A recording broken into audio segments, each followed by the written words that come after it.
Fala pessoal, hoje nós vamos falar aí um pouquinho sobre limites de funções de variáveis complexas. Meu nome é Welles e vamos aí brincar um pouquinho sobre essa temática, mas como eu já tenho falado aí em alguns vídeos, como o objetivo da disciplina é apenas métodos, a gente vai pular algumas etapas de demonstração, porque aí não são muito úteis para a gente, então vamos focar aqui no que interessa.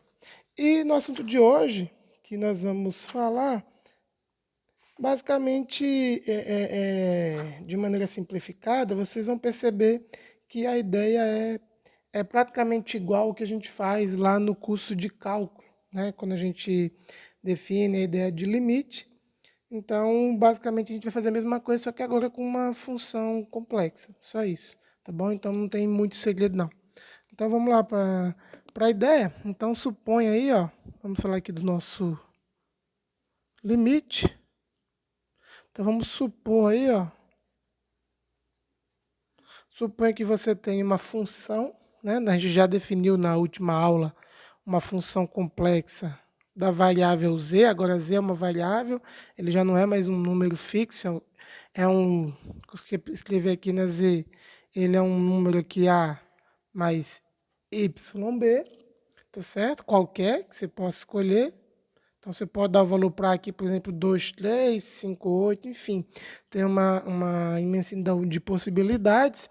E aí que você vai condicionar e que esse z, então, está se comportando como uma variável e o seu f é uma função, então, de z.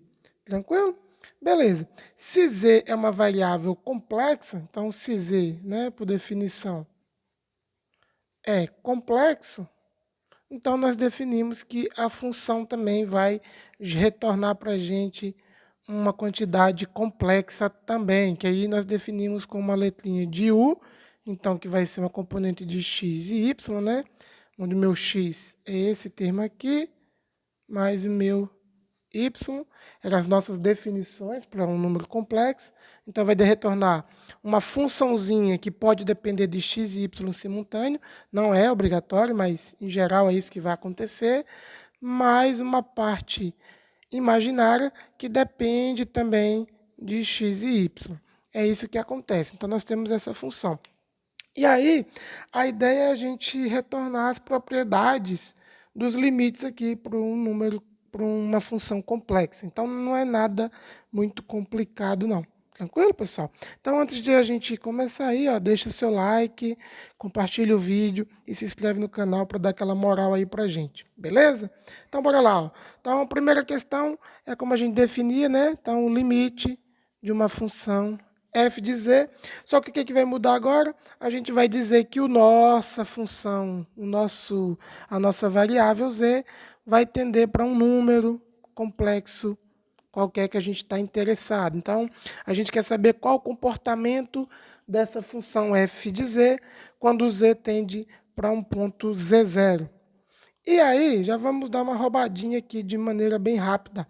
Olha só, nós estamos vendo que nossa f de z, no final das contas, ela é a soma de duas funções reais, percebe? Então, no final das contas, calcular limite de uma função complexa é calcular limite de funções reais. A ideia, no final das contas, é essa, só que, como essa função aqui é uma função de duas variáveis, a ideia é que você calcule o limite como calcula para uma função de duas variáveis, no caso real. Então, é muito simples, a gente pode aí aplicar de cara, né, aqueles teoremas de limite, que o limite aqui vai ser dizer de quando z tende a zero, de u de xy mais i de v de xy.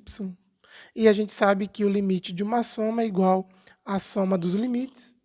Então a gente vai ter o limite de quando z tende a zero, de u de xy mais e o i é uma constante, pode sair do limite, a gente já aprendeu isso lá no cálculo de variáveis reais. Limite de z tendendo a zero, de v de x, y. Tá vendo? Ó? Então, no fim das contas, o que nós temos é que eu vou ter que calcular o limite de duas funções reais. Basicamente é isso. E aí, ó, para ficar fácil, o que a gente pode enxergar? A gente pode enxergar o Z0 nesse formato aqui, ó. Tá vendo? Ó? De A mais YB, ou de X mais Y. Então, a gente pode assumir que seria um número que a gente está tentando ir, né? Um ponto no plano complexo. E dessa maneira, deixa eu colocar aqui do ladinho, o que a gente vai poder simplificar? Então, ó, vamos facilitar. Então, seja Z0 igual a X0 mais um I de Y0, para facilitar aqui a nossa visualização. Tá vendo? Então, dizer que Z está indo, tá vendo? Então, dizer, ó, então isso implica que dizer que Z está indo para Z0 é equivalente a dizer que X está indo para X0 e Y está indo para Y0. Fez sentido para vocês? Então, dessa maneira, quando a gente compreende que é isso que está acontecendo, então vamos tentar colocar aqui num plano complexo para ficar fácil. Então, ó, então imagine que você tem um ponto aqui Z0, olha lá. Então aqui é o meu X e aqui é o meu Y, né? Só que aqui é o eixo imaginário. Eu tenho o meu ponto aqui, ó, Z0. Quem é meu ponto Z0? Ele é um ponto que tem um X0 e tem um ponto que é Y0, né? Um na coordenada real, um na coordenada imaginária. Então, se eu tiver num Z qualquer, então vamos pegar uma bola aqui, né? No plano complexo, se eu tiver aqui numa bola qualquer e estou querendo tomar o limite de fazer Z se aproximar de Z0, então, ó, vamos fazer isso aqui, ó. Estou querendo fazer Z se aproximar de Z0, tá vendo? Ó? Então, eu estou fazendo, ó, olha lá, ó, vamos marcar, ó. Eu estou fazendo o meu X qualquer que eu estou pegando, um Y qualquer, e esse aqui é o meu Z qualquer.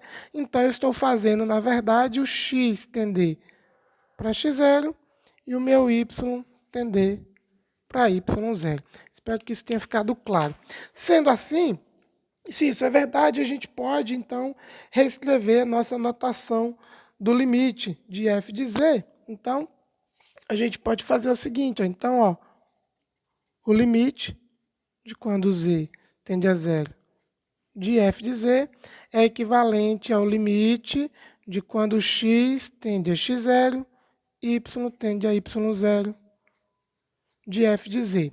Se a gente replicar essa ideia, então, nessa forma final, né, da soma dos limites, então a gente vai chegar na seguinte brincadeira. Então eu tenho agora, então logo,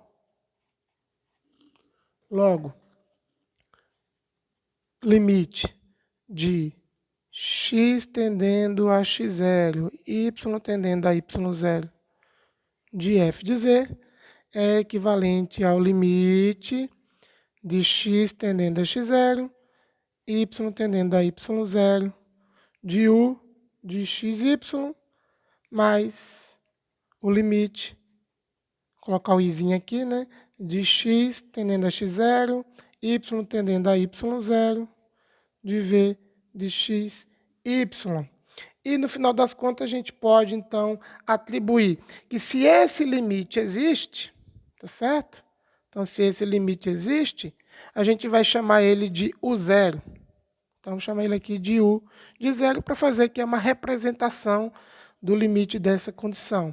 Mais i v de zero, uma representação para esse limite aqui. Então note que no final das contas, você tentar descobrir se o limite de uma função variável, né, de uma variável complexa, ele existe, basicamente se reduz ao caso do limite de uma variável real. Então, assim, né, obviamente tem toda uma demonstração aí bem complexa, né, que não vale muito a pena a gente entrar nesse detalhe, mas o ganho é o seguinte: a gente ganha aqui que a ideia geral de como faz as contas se resume aqui, ó, ela reduz ao caso do cálculo do limite de uma variável real. Pronto. Variável real. Isso aqui é um ganho muito grande, por quê? Porque nós já sabemos trabalhar com variável real, então a gente volta para a zona de conforto. Então não tem tanta dificuldade de fazer essa conta aqui mais agora. Então eu sei calcular esse limite de f de z. Obviamente, se esse limite existir, né? Então, a gente ganha. Qual que é o ganho real disso? É que, se isso é verdade, então todas aquelas propriedades de limite que nós temos lá no cálculo, né, diferencial para variável real, vai valer tudo igualzinho aqui para a gente. Então, a gente não precisa ficar aí se matando para tentar reformular todo aquele cálculo dos limites. Então, tudo vai tudo vai funcionar igualzinho. Então vamos lá para as propriedades, que é o que importa para a gente, que a gente vai utilizar aí no curso. Então, as nossas propriedades,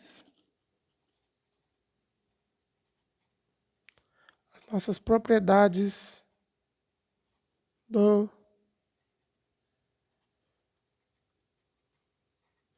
dos limites. Pronto. Então vamos ser bem direto. Então, se eu estiver calculando agora, por exemplo, o limite de uma soma, então vamos pegar as propriedades lá que a gente vai, né, lembrar para ficar mais fácil. Então, você tem aqui, por exemplo, propriedade número 1, era a propriedade da soma. Algo nesse sentido. Então, suponha aí, ó,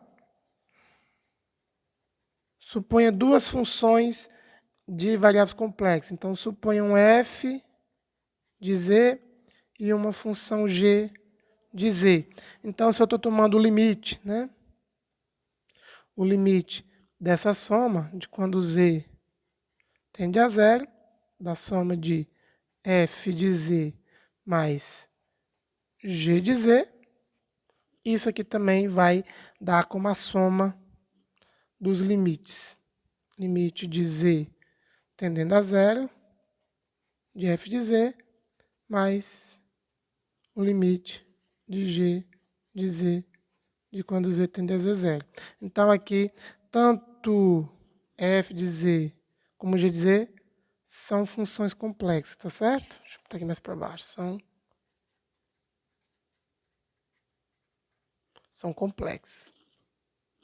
Bem, então essa aqui é uma grande vantagem que a gente vai facilitar a nossa vida. Note que você pode, né, ser espertinho e pensar, por exemplo, aqui, ó, vamos fazer aqui mais um passo a passo aqui, só para vocês visualizar. Se você enxergar que esse termo aqui, ele pode ser somado primeiro, então vai dar a mesma coisa. Olha lá, eu posso pegar esse termo aqui e imaginar que essa aqui é um U de F mais um I V de F, parênteses, né? Estou me referindo ao F para dizer que é o U dessa funçãozinha aqui, mais um U de G mais um I de V de G. Tá vendo? Então, note que você pode somar as partes reais, para ficar mais simples. Então, você pode ter U de F mais U de G, mais I, V de F mais V de G, e depois tomar o limite. Então, não importa o caminho que você fizer, tudo vai funcionar exatamente igual como nós fazíamos lá no cálculo de variáveis reais. Então, fica bem simples. A segunda propriedade, que também é muito importante para a gente utilizá-las livremente, agora que a gente já está percebendo que cai no cálculo, né, de variável real, é o teorema do produto, para o limite. Então, ó, propriedade 2 é o do produto. Então, novamente, seja f de z e uma g de z complexas, funções complexas, tá? Por simplicidade aí. Então, a gente quer saber como é que calcula o limite do produto dessas duas funções. Então, ó, o limite de quando z tende a zero de f de z vezes g de z. Isso aqui, lá pelo cálculo, então, diferencial, a gente aprende que é o limite de f de z, de quando z tende a zero, vezes o limite de z tendendo a z0, de G de Z. Beleza? E aí, ó, basicamente a gente já tinha feito uma continha para esse limite aqui, então vai ser simplesmente o produto de cada um desses limites. Então não tem nenhuma dificuldade. Terceira propriedade é a razão. Então a gente tem a razão de duas funções complexas. Então, imagine aí f de z e g de z. Também funções complexas, tá? Então vocês anotam aí bonitinho, eu sou meio para agilizar o negócio aqui. E aí você vai ter agora a razão. Então suponha o limite de f de z sobre g de z, tá bom? Então basicamente a ideia é a mesma. Aí, o limite aqui de z0 vai ser equivalente ao limite do numerador f de z pelo limite, né, de quando z tende a z0, pelo limite de quando z tende a z0 de g de z, tá bom? Obviamente, o limite desse termo aqui não pode ser nulo, tá bom? Então, vamos colocar aqui, ó, né, que o limite de g de z tem que ser diferente de zero, porque se for para zero não adianta nada, né? E não é definido. Beleza? Então, basicamente é isso, tá vendo? Então, é um negócio muito simples, mas que vocês vão perceber que vai ajudar demais a gente a trabalhar lá na frente, tá bom? Ok, então eu vou encerrar o vídeo por aqui. Aí no próximo vídeo a gente fala sobre continuidade, para o vídeo não ficar muito grande, beleza, pessoal? Mas não se esqueça aí de se inscrever no canal, deixar o seu joinha e compartilhar o material com o pessoal.